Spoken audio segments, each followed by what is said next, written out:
Hello, everybody, and welcome to Church at Home with Rachel. It's good to see you. Today, I wanted to talk a little bit about finding a balance, and I want to use a reflection from or a quote from Common Prayer, Liturgy for Ordinary Radicals. This one's taken from the 23rd of December. It says here, "Come now, bless the Lord, he is our help and our shield." Church Father Augustine of Hippo wrote, "No man has a right to lead such a life of contemplation as to forget in his own ease the service due his neighbor. Nor has any man a right to be so immersed in active life as to neglect the contemplation of God." I really appreciate that because I've gone through periods of my life where I'm one or the other, where at one point I am like I'm so holy and I'm praying and I'm meditating and I'm trying to focus on what would God have me do today. And like I have been through seasons of my life like that. And I look back and think, oh, my poor family, the poor people who live with me. I was so unholy or so holy. I was unholy to live with. That recognition that no person has a right to lead such a life of contemplation as to forget in his own ease the service due his neighbor. There are times, I think, when we think about our faith, when we think about what we believe in and who we're called to be, that we get so wrapped up in I'm called to pray and I'm called to read scripture and to journal and meditate and all these things that we come so much into this need to have this relationship with the divine that it really isn't even about that. It becomes very, very selfish and very much about how what makes me feel good. There have been periods of my life, usually when things haven't been going really well, when I've been struggling, that I have found that being quiet, sitting in my rocking chair with my Bible or my devotions or my theological tomes or my journal has given me opportunity to read and to write and to get things out and think things through. And sometimes I get so far down that particular hole of focusing on being holy that I realize I've even blocked God out. Like I'm reading so much and writing so much that there's no listening happening. There's no understanding that God might actually speak to me. It's me so busy venting my spleen to God. It's like sort of like the equivalent of being the spiritual equivalent of being a teenager. Like you just recognize that when you're a teenager, everything's all about you. And even though it isn't all about you, it's like your brain is unable to comprehend that anything could be about anybody else.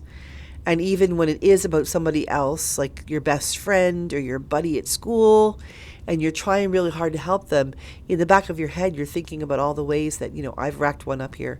I went and picked them up when they had been drinking and they didn't want their parents to know, so I drove them home, and now he owes me one. Like we really do, as teenagers, have this attitude that it's all about us. And I don't think that's a bad thing because I think that's a natural biological thing, that our brains are actually in that space where they have gone from being completely oblivious of ourselves, as we are often as children, to being completely oblivious of the rest of the world and being here. And that happens, I think, spiritually. Sometimes when people are brand new to the faith and they're just overwhelmed and it's so exciting and it's so amazing and you hear God talking, everybody's talking about that, and you just hear answers to prayer everywhere, that you don't realize that, first of all, they've always been there, you weren't paying attention. But second of all, maybe it's not so much about you as about your burgeoning understanding of what it is to be in relationship with God. But like a teenager, you're just like it's all about me. God, me, yay Jesus, personal relationship with Jesus. And that's not a bad thing. It's what we do with it, or in this case, what we don't do with it. When we don't mature enough to recognize we need to come out of ourselves and share what we have learned and live the life that has changed our heart, that we can become more like Jesus for others, that we can reach out and share in word, but also in action. The very things that have drawn us closer to the faith are the things that we are then called to internalize and then allow to come out of ourselves to go and share them with others. And that does not mean that we necessarily bring people to Christ or that we chalk up another one, we converted another soul. I got news for you. I cannot convert a soul. God does that.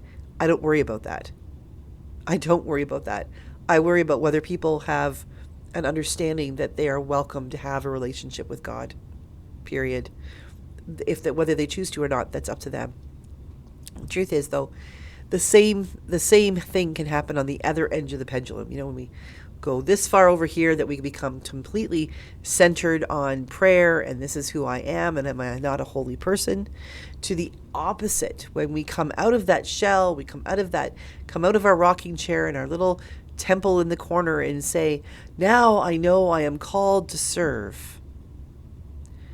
And as Augustine says, nor has anyone a right to be so immersed in active life as to neglect the contemplation of God. Now, again, I have done this in my life. I was first ordained, I was single, I was living in Stratford, and I was lonely, and I prayed and prayed and prayed, and I had a strong faith life. It all kept inside my house, though. And then all of a sudden, one day, I was invited to join an ecumenical group of clergy talking about homelessness in Stratford, the town where I lived. And it was the county seat. So children, young people, teenagers from small towns and hamlets who wanted to run away from home often came to Stratford because that's where the resources were before they go on someplace like London or Kitchener, which is where the cities were. But Stratford was sort of a hotbed of receiving these young people. And all of a sudden, I was invited to these strategy sessions, and I was completely in love with the idea of serving Christ by reaching out to homeless young people. And, you open one door to discover that there's all these people who have other doors.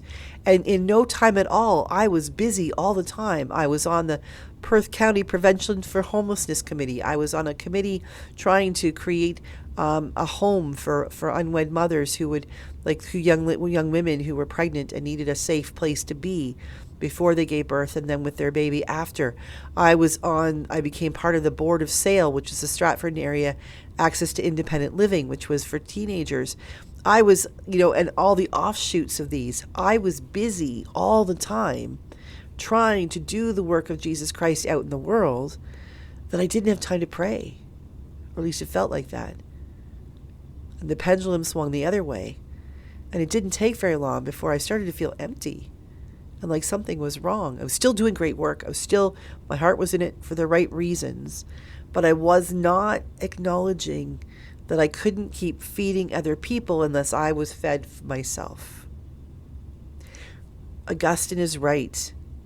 No one has a right to lead such a life of contemplation as to forget his own service to do to his neighbor, nor has anyone a right to be so immersed in active life as to neglect the contemplation of God. We have to find that balance in there somehow.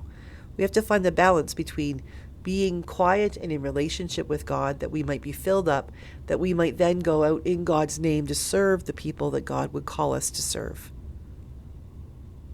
Go out and serve them, then come back. Go out, come back. It's a rhythm. Our lives are called to be in rhythm. Part of that rhythm needs to have our souls nourished, and part of that rhythm means we have to nourish others. We can't do one without the other. So the challenges we have for us is, how do we find that balance? What do you think? What is your balance? Type in your balance or your challenges to the balance in the comments so we know what you're up to and how to pray for you. Have a great day. God bless. And I'll see you again soon for Church at Home with Rachel.